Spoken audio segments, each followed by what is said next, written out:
नमस्कार दोस्तों, स्वागत है आप सबका मेरे यूट्यूब चैनल पर। हमारा टॉपिक एओलियन लैंडफॉर्म्स चल रहे थे, द्वारा निर्मित स्थलाकृतियाँ, ये टॉपिक हमारा चल रहा था। इसमें हमने पवनों द्वारा निर्मित अपरदनात्मक स्थलाकृतियों के बारे में हमने बात की थी, जिसमें से कई पवन द्वारा निर्मित अपरदनात्मक स्थलाकृतियों के बारे में हम चर्चा कर चुके हैं, जिनमें कि यार्डंग है, जूजेन है, इसके अलावा मशरूम रॉक है। तो इन स्थलाकृतियों के बारे में अपवाहन बेसिन या ब्लो आउट है, वातगर्त जिसे हम कहते हैं। इन सब के बारे में हम बात कर चुके हैं। साथ ही पवन द्वारा अपर्दन की जो क्रिया है, उस अपर्दन की क्रिया में कौन-कौन सी क्रियाएँ पवनें अपर्दन में अपनाती हैं, उसके बारे में हम बात कर चुके हैं। जिसमें मैंने आप लोगों को बताया था कि पवनें जो हैं मुख्यतः अपवाहन प्रक्रिया का प्रयोग करती हैं अपर्दन करने के लिए। तो ये टॉपिक्स हमारे हो चुके हैं। आज हम उससे आगे अपने टॉपिक को बढ़ाते हैं। तो चलिए आज हम बचे हुए पवन द्वारा निर्मित स्थलाकृतियों के बारे में बात करते हैं कि कौन-कौन सी स्थलाकृतियाँ पवनें बनाती हैं।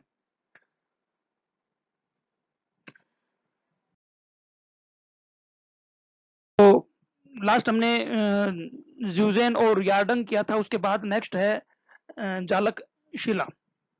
जालक शिला, तो जब प्रवाहित पवन के मार्ग में विभिन्न स्वभाव संरचना वाली चट्टानें आ जाती हैं, तो पवनें क्या करती हैं कि डिफरेंशियल इरोजन की वजह से चट्टान के मुलायम व ढीले कणों को अपने साथ अपवाहन क्रिया द्वारा उड़ाकर ले जाती हैं।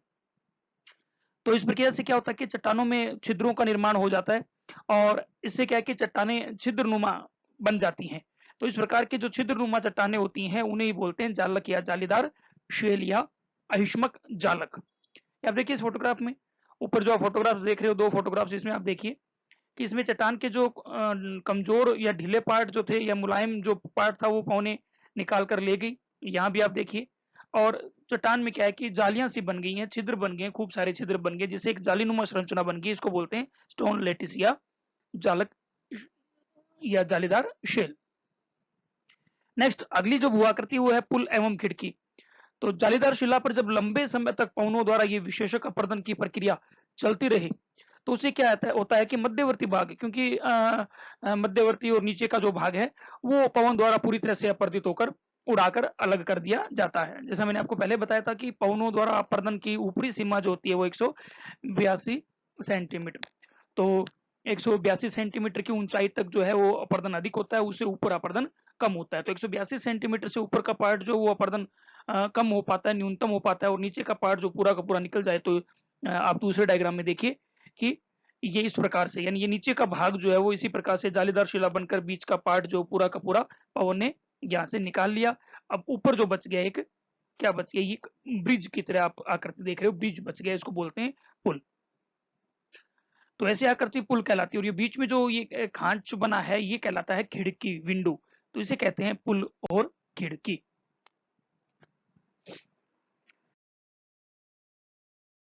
डिकांटर एवं वेंटिलेटर, तो मोस्टली ये जो है पथरीले मरुस्थल में ये देखने को मिलते हैं। यानी हमादा जो होता है, हमादा मरुस्थल जिनको पथरीला मरुस्थल बोलते हैं, वहां पर ये भू स्वरूप हमें देखने को ज्यादातर मिलता है। तो पथरीले मरुस्थलों में धरातल पर मौजूद जो चट्टानें होती हैं, उन पर हवाएं विभिन्न दिशाओं से आकर प्रहार करती हैं। इससे क्या है कि वो चट्टान जो है विभिन्न दिशाओं से पौने आकर जब उन पर प्रहार करती है, उनका अपरदन करती है, तो वो क्या है कि कई कोण वाले चट्टानी टुकड़ों में परिवर्तित हो जाते हैं, जिनमें 3 कोण भी हो सकते हैं, त्रिफलक हो सकते हैं, चतुष्फलक हो सकते हैं या अष्टफलक हो सकते हैं। तो ऐसे कई कोणों वाले चट्टानी टुकड़ों में वो चट्टानें तब्दील हो जाती है, बदल जाती हैं। ऐसे जो त्रिफलक और चतुष्फलक शेलखंड होते हैं, उनको बोलते हैं ड्राई कांटर। यानी इनका एक कोना जो है वो नीचे भूमि के अंदर दबा रहता है, और बाकी जो वो बाहर धरातल पर दिखाई देते हैं। तो आप ये देख सकते हो, ये ड्राई कांटर है। एक तरह से पूरी तरह से इसको कर्षित करके इसके अलग अलग कोने बना दिए हैं पवनों ने। और जिनके 8 फलक होते हैं वो कहलाते हैं वेंटिफेक्ट। तो 8 फलक वाले जो चट्टानी टुकड़े होते हैं, ये देखिए आप वेंटिफलेक, तो इनके 8 फलक हैं। तो 1 2 3 4 5 6 7 और 8, उस तरफ पीछे की तरफ 2 उस तरफ है, तो ये 8 फलक हैं, तो ये कहलाते हैं वेंटिफलक। तो कई बार इन शेल खंडों पर लो ऑक्साइड और सिलिका आदि से क्या है कि गहरे लाल या काले रंग की कोटिंग हो जाती है, जिसे कहते हैं मरु वार्निश। तो ये जो चट्टानी खंड होते हैं, इन पर कई बार लो ऑक्साइड और सिलिका की जो है कोटिंग हो जाती है, जिसे मरु वार्निश कहा जाता है। नेक्स्ट है इंसेलबर्ग। मरुस्थलीय क्षेत्रों में मुलायम शेलों के अपरदित हो जाने के पश्चात कुछ कठोर शेलखंड जो है वो अवशिष्ट रूप में बचे रह जाते हैं, यानी इनका अपरदन नहीं हो पाता। तो ये जो इस प्रकार के जो शेलखंड होते हैं, ये मरुस्थलों में ऐसे लगता है जैसे द्वीप हों। तो ये ही गुंबदाकार जो शेलखंड होते हैं, अवशिष्ट शेलखंड, इन्हीं को बोलते हैं एन्सेलबर्ग। इन्हें बोनहार्ट भूआकार भी कहा जाता है। एन्सेलबर्ग का निर्माण जो है वो अपक्षय और पवन अपरदन दोनों की संयुक्त प्रक्रियाओं द्वारा होता है, यानी वेदरिंग में का भी इसमें रोल होता है और साथ में पवन अपर्दन का भी इसमें योगदान होता है। तो आप ये देखिए नीचे फोटोग्राफ जो दिए हुए, ये एक इंसेलबर्ग का उदाहरण है। आसपास का जो पूरा का पूरा एरिया था वो अपर्दित हो गया और ये कठोर चट्टानी भाग जो ये शेष बच गया। ये देखिए, ये भी फोटोग्राफ इंसेलबर्ग का एग्जाम्पल है। नीचे देखिए आप, ये इंसेलबर्ग आपको दिखाए गए हैं कि आसपास के मुलायम चट्टानी भाग अपर्दित हो गए, लेकिन ये कठोर चट्टानी भाग जो वो शेष बच गए। ये इंसेलबर्ग होते हैं। तो ये पवनों द्वारा निर्मित विभिन्न प्रकार के अपरदनात्मक स्थलाकृतियां। तो अब हम बात करते हैं पवनों द्वारा निर्मित निक्षेपात्मक स्थलाकृतियों के बारे में। द्वारा निर्मित निक्षेपात्मक स्थलाकृतियां, तो पवनी जो है वो निक्षेपण की क्रिया द्वारा जिन जिन स्थलाकृतियों का निर्माण करती है, उनमें पहला है बालुका स्तूप यानी सैंड ड्यून्स। पवनानुवर्ती भी बालुका स्तूप जो होते हैं ये भी कई तरह के होते हैं। इनमें पवनानुवर्ती बालुका स्तूप यानी लॉन्गिट्यूडिनल सैंड ड्यून्स, अनुप्रस्थ बालुका स्तूप यानी ट्रांसवर्स सैंड ड्यून्स, बरखान या बरखोयानाट्स, परवलिक बालुका स्तूप यानी पैराबोलिक सैंड ड्यून्स, नेबखा ड्यून्स, तारा बालुका स्तूप स्टार सैंड ड्यून्स, व्हेलबैक स्तूप और द्रास, उर्मिकाएं यानी रिपल्स। ये तो हैं जो व्हेलबैक स्तूप और द्रास तक हमने किए हैं, ये तो है सैंड ड्यून्स, विभिन्न प्रकार के सैंड ड्यून्स। इसके बाद है रिपल्स उर्मिका। ये देखिए आप पीछे फोटोग्राफ्स में आप जो देख रहे हो बैकग्राउंड में, ये जो आप लहरें आप देख रहे हो मरुस्थल यानी सैंड ड्यून्स की सतह पर पड़ी हुई, इन्हीं को बोलते हैं रिपल्स यानी उर्मिकाएं। नेक्स्ट है कॉरिडोर। इनके बीच में आप देखिए एक निम्न मार्ग आप देख पा रहे हो, उस तरफ भी सैंड ड्यून्स है, इस तरफ भी सैंड ड्यून्स है, इसके बीच में एक नीचा भाग निम्न मार्ग आप देख पा रहे हो, यही कहलाता है कॉरिडोर। और नेक्स्ट है लोएस स्तूप। तो ये विभिन्न प्रकार के भूस्वरूप पवने निक्षेपण की क्रिया द्वारा निर्मित करती हैं। देखिए यहाँ पर ये सैंड ड्यून्स के कुछ फोटोग्राफ्स दिए हैं। ये बरखान टाइप्स हैं जो अर्धचंद्राकार रूप में होते हैं। उसके नीचे आप ये देखिए ट्रांसवर्स ड्यून्स हैं जो पवन की दिशा के अनुरूप बनते हैं। और ये देखिए लॉन्गिट्यूडिनल ड्यून्स यानी सीप भी इनको कहते हैं। तो ये यानी ये पवन जो ट्रांसवर्स है पवन दिशा के समकोण पर बनते हैं, और ये जो लॉन्गिट्यूडिनल ड्यून्स हैं ये पवन दिशा के समानांतर बनते हैं, यानी जिनको सीफ भी कहते हैं। तो ये विभिन्न प्रकार के बालुका स्तूप जो है पवने निक्षेपण क्रिया द्वारा बनाती हैं।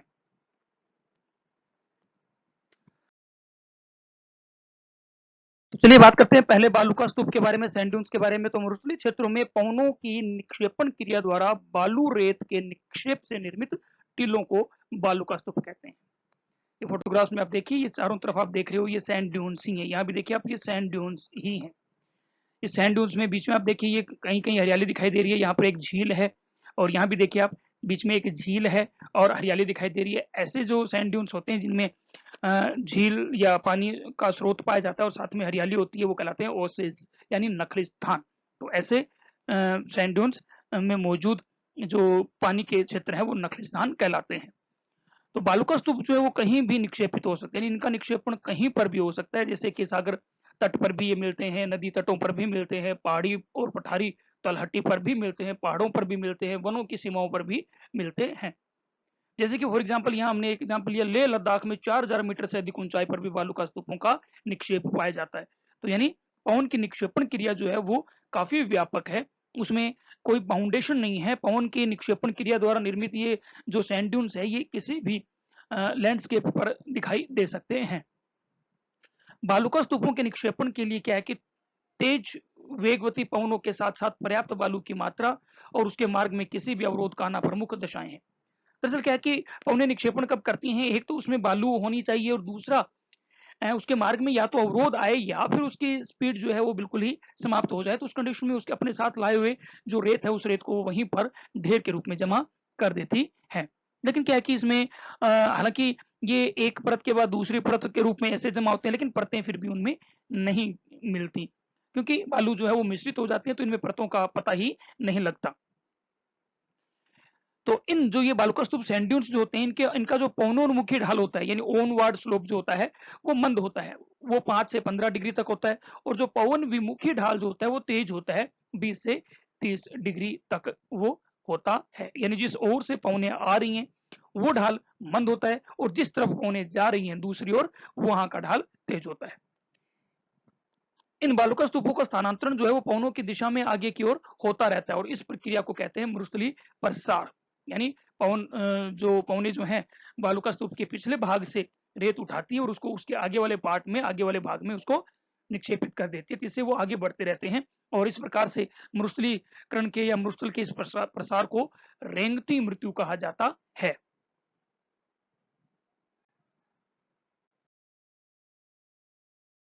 फिर नेक्स्ट हम बात कर रहे हैं पवनानुवर्ती। देखिए जो मैं बता रहा था आपको कि किस तरह से इनका स्थानांतरण होता है। देखिए यहाँ से रेत जो है पवने, इस डायग्राम में आप देखिए, पवने यहाँ से रेत को उठाती हैं और ले जाकर इसके अगले सिरे पर यहाँ डाल देती हैं।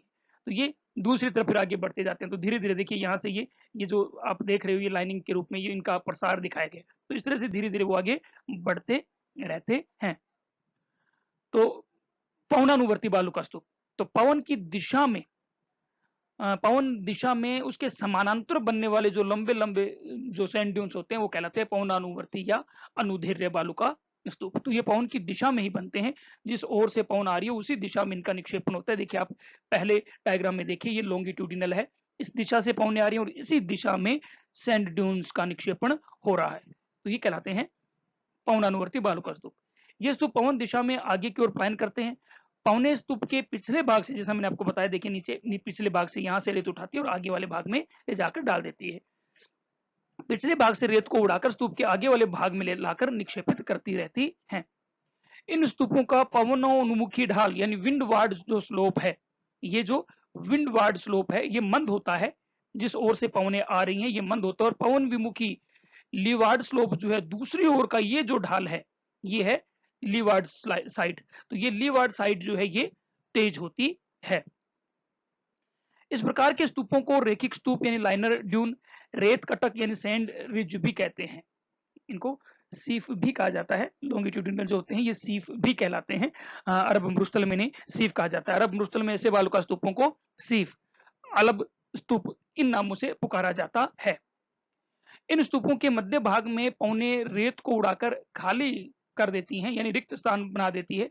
ऐसे जो निचले भाग होते हैं उनका प्रयोग आवागमन के मार्गों के रूप में किया जाता है, जिन्हें कॉरिडोर कहा जाता है। और सहारा में इस प्रकार के जो कॉरिडोर होते हैं उनको गासी कहते हैं। देखिए ये ऊपर वाले डायग्राम में आप साफ देख सकते हो, इनके बीच के भाग में रेत नहीं है। तो ये बीच के जो भाग है ये नीचे भाग होते हैं और ये आवागमन के रास्ते के रूप में इस्तेमाल किए जाते हैं। इसमें आप देख सकते हो आप, इनके बीच वाले भागों में रेत नहीं है, तो ये आवागमन के रास्तों के रूप में इस्तेमाल किए जाते हैं। ये कहलाते हैं कॉरिडोर। सारा में इनको गासी कहते हैं।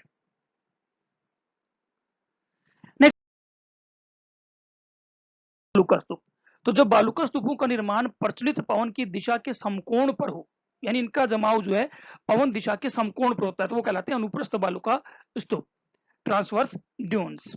ये देखिए यहाँ पर निचले डायग्राम में आप देखिए पवन डायरेक्शन ये है और इसके समकोण पर यानी इनकी जो अधिकतम हाइट जो है वो इनके समकोण पर मिलती है, पवन की समकोण पर मिलती है। तो ये कहलाते हैं ट्रांसवर्स ड्यून्स यानी अनुप्रस्थ बालुका स्तूप।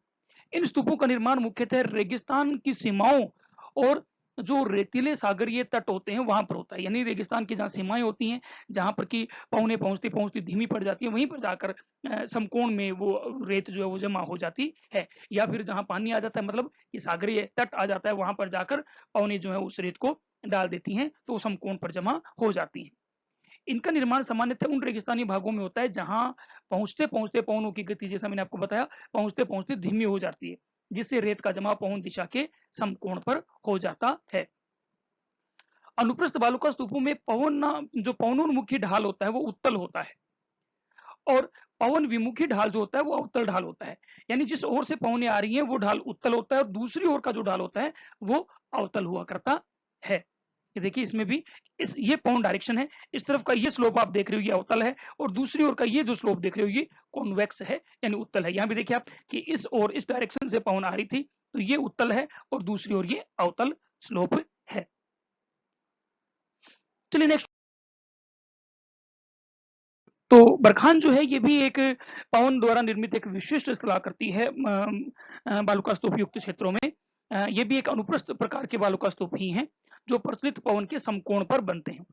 इनकी आकृति जो है वो चापाकार या नवचंद्राकार होती है। आप देख सकते हो इस डायग्राम में, ये देखिए एक चंद्राकार आकार में, अर्धचंद्राकार आकार में ये मौजूद है। ये देखिए अर्धचंद्राकार आकार में ऐसी आकृति कहलाती है बरखान। इनका पवनोन्मुखी ढाल जो है उत्तल होता है, जैसा कि अनुप्रस्थ बालुका स्तूप में होता है। ये देखिए ये डायरेक्शन है पवन की, तो इस ओर का ढाल जो है उत्तल है, और पवन विमुखी ढाल जो होता है लीवार्ड जो स्लोप है वो तेज होता है, वो अवतल होता है और तीव्र होता है। और इस पवन विमुखी ढाल की ओर यानी लीवार्ड जो साइड है उस ओर दो सींग हॉर्न जो है वो स्पष्ट रूप से अपूर्णतः विकसित आप सींग देख सकते हो। नीचे के डायग्राम में भी आप देखिए ये सींग, और यहाँ भी आप देख सकते हो ये सींग है और ये विंड डायरेक्शन। तो ये दो सींग स्पष्ट रूप से निकले होते हैं, और इनका निर्माण विशेषतः उन रेगिस्तानी भागों में होता है जहां पवनें एक ही दिशा से लगातार चलती हैं और सीमित मात्रा में बालू की आपूर्ति लगातार उसको होती रहती है। तो पवनें क्या करती हैं, यहाँ से मिट्टी को उठाती हैं और ले जाकर इसके शिखर पे यहाँ डालती हैं, वो नीचे की तरफ चली जाती है, तो अवतल स्लोप बनता जाता है। जहां बालू की आपूर्ति अधिक हो वहां ये श्रृंखलाओं के रूप में पाए जाते हैं। जहां पर बालू बहुत ज्यादा मात्रा में पवनों में मौजूद हो तो वहां पर ये श्रृंखलाओं के रूप में विकसित हो जाते हैं। इससे पीछे की फोटोग्राफ में मैंने आपको बताया था, वहां पर बरखान जो वो श्रृंखलाओं के रूप में आपको दिखाए गए थे। इनकी लंबाई की तुलना में इनकी चौड़ाई जो है वो 12 गुना अधिक होती है, और इनकी औसत ऊंचाई जो 30 मीटर तक होती है। बरखान जो एक तुर्की शब्द है जिसका अर्थ होता है बालू की पहाड़ी, तो ये बरखान होता है नवचंद्राकार या अर्धचंद्राकार, जिसके दो पूर्ण विकसित हॉर्न यानी सींग होते हैं, जिनका पवन विमुखी ढाल अवतल होता है और पवन उन्मुखी ढाल जो होता है वो उत्तल होता है। तो ये बरखान स्थलाकृति होती है। हमारे राजस्थान में भी बहुत मिलते हैं, सूरतगढ़ में भी जो है बहुत मिल जाते हैं इस प्रकार के बालू का स्तूप जो है। सूरतगढ़ और गंगानगर और सूरतगढ़ के बीच में अगर हम देखें तो वहाँ इस प्रकार के बालू का स्तूप आपको छोटे आकार में जरूर दिख जाएंगे। मानसर के आसपास तो बड़े आकार में बालू का स्तूप इस प्रकार का दिखता है। तो ये जो है बरखान होते हैं। नेक्स्ट है नेबखा। तो रेगिस्तानी क्षेत्रों में किसी झाड़ी के पीछे निर्मित जो स्तूप होते हैं वो नेबखा कहलाते हैं। अपने यहाँ भी खूब मिलते हैं किसी झाड़ी के इर्द गिर्द जो ये देखिए यहाँ पर ये नेबखा स्तूप इस प्रकार के, हमारे यहाँ केर के चारों ओर, हमारे यहाँ पर केर के चारों ओर इस प्रकार बालू मिट्टी जमा मिलती है, वो कहलाते हैं नेबखा। तो नेबखा किसी झाड़ी के पीछे निर्मित स्तूपों को नेबखा कहते हैं। लूनेट रेगिस्तानों में मौजूद जो पलाया जो झीलें होती हैं, छोटी झीलें या कुछ लघु गर्त जो होते हैं, उनके पीछे बनने वाले जो अर्धचंद्राकार स्तूप होते हैं वो लूनेट कहलाते हैं। ये देखिए इसमें आप लूनेट देख सकते हो आप, ये एक झील टाइप है, और इसके इस तरफ आप देखिए ये एक अर्धचंद्राकार ड्यून्स मौजूद है, ये कहलाता है लूनेट। तो लूनेट किसी झील या किसी पलाया के पीछे बनने वाले अर्धचंद्राकार स्तूप होते हैं। नेक्स्ट है तारा स्तूप। ये वहां बनते हैं जहां पर की विभिन्न दिशाओं से हवाएं चलती हैं। तो जब हवाएं विभिन्न दिशाओं से चलती हैं तो वो उन्हीं दिशाओं के अकॉर्डिंग क्या है कि रेत का जमाव विभिन्न दिशाओं में कर देती है, जिससे क्या है कि उसके किसी स्तूप के केंद्र में ऊंचाई ज्यादा और चार उसके विभिन्न दिशाओं में जो है दो या तीन से ज्यादा जो है भुजाएं निकली रहती हैं, तो उससे उसका आकार तारा जैसा हो जाता है, उसको बोलते हैं तारा स्तूप। हमारे यहाँ पर भी मिलते हैं, राजस्थान में भी तारा स्तूप जो है कई जगह मिलते हैं, सूरतगढ़ के आसपास भी तारा स्तूप मिलते हैं। तो इसमें आप देखिए नीचे की इस फोटोग्राफ में आप देखिए एक भुजा ये, एक भुजा ये और एक भुजा ये, तो इस तरह से विभिन्न दिशाओं से चलने वाली पवनें अपनी दिशा में मिट्टी का जमाव कर देती है, रेत का जमाव कर देती है, जिससे क्या है कि उसकी कई भुजाएं निकल जाती है, तो तारा स्तूप का निर्माण हो जाता है। नेक्स्ट है व्हेल बेक स्तूप। तो मोटी रेत से निर्मित जो यानी जिनमें रेत का कण मोटा हो वो जो स्तूप होते हैं वो कहलाते हैं व्हेल बेक स्तूप। नेक्स्ट द्रास जो है ये भी मोटी रेत से बने होते हैं, लेकिन ये वृद्धाकार वेलबेक स्तूप से बड़े आकार के जो स्तूप होते हैं वो कहलाते हैं द्रास। मोटी रेत से बने बड़े आकार के स्तूप द्रास कहलाते हैं। अरब में खास करके ये नाम प्रचलित है। नेक्स्ट है परवेलिक स्तूप, पैराबोलिक बालू का स्तूप। तो किसी झील झाड़ी के चारों ओर वल्याकार आकार में बनने वाले स्तूप जो है वो परवेलिक या पैराबोलिक सैंड ड्यून्स कहलाते हैं। ये देखिए आप फर्स्ट फोटोग्राफ में देखिए, ये किसी झील के चारों ओर इस तरह से वल्याकार आकार में निर्मित जो बालू का स्तूप है वो कहलाता है परवैलिक बालू का स्तूप। अगर सूरतगढ़ की आकृति को देखें तो कुछ इसी प्रकार की आकृति आप देख सकते हो, बीच में बेसिन है, घग्गर बेसिन है, और उसके चारों ओर रेतीले स्तूप है, तो वो परवैलिक स्तूप के ही एग्जाम्पल हैं। नेक्स्ट है उर्मिकाएं। तो मृस्थलीय सतह पर पवनों के चलने की दिशा में पड़ने वाली धारियां जो होती हैं वो उर्मिकाएं कहलाती है। देखिए रिपल्स मैंने आपको बताया था कि हवा जो है वो बीच में से थोड़ी मिट्टी को हटा देती है, तो एक और या फिर मिट्टी का निक्षेपण हो जाता है, तो उसे क्या है कि रिपल्स बन जाते हैं। तो ये बालू का स्तूप के कुछ प्रकार होते हैं।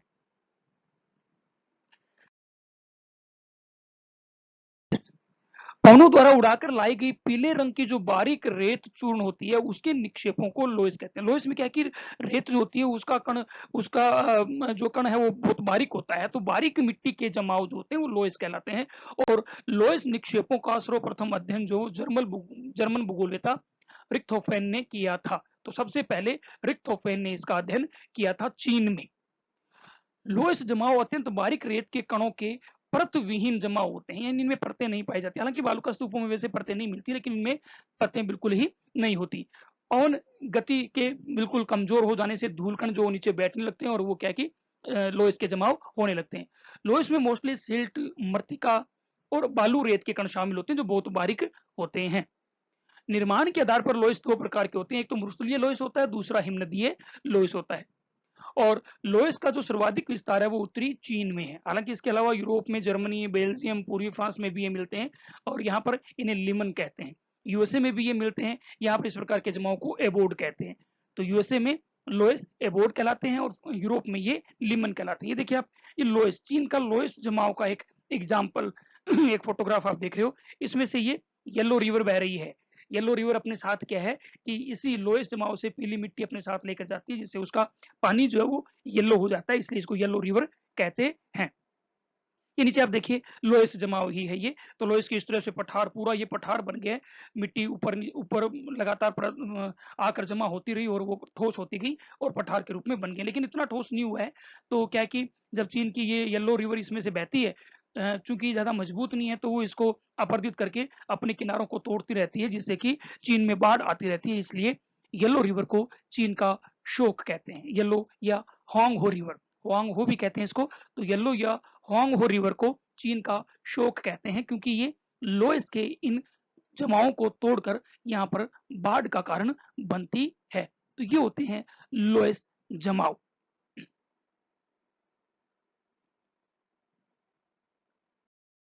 तो आज हमने ये पवनों द्वारा निर्मित विभिन्न अपरदनात्मक और निक्षेपात्मक जो स्थल रूप है उनके बारे में हमने बात की।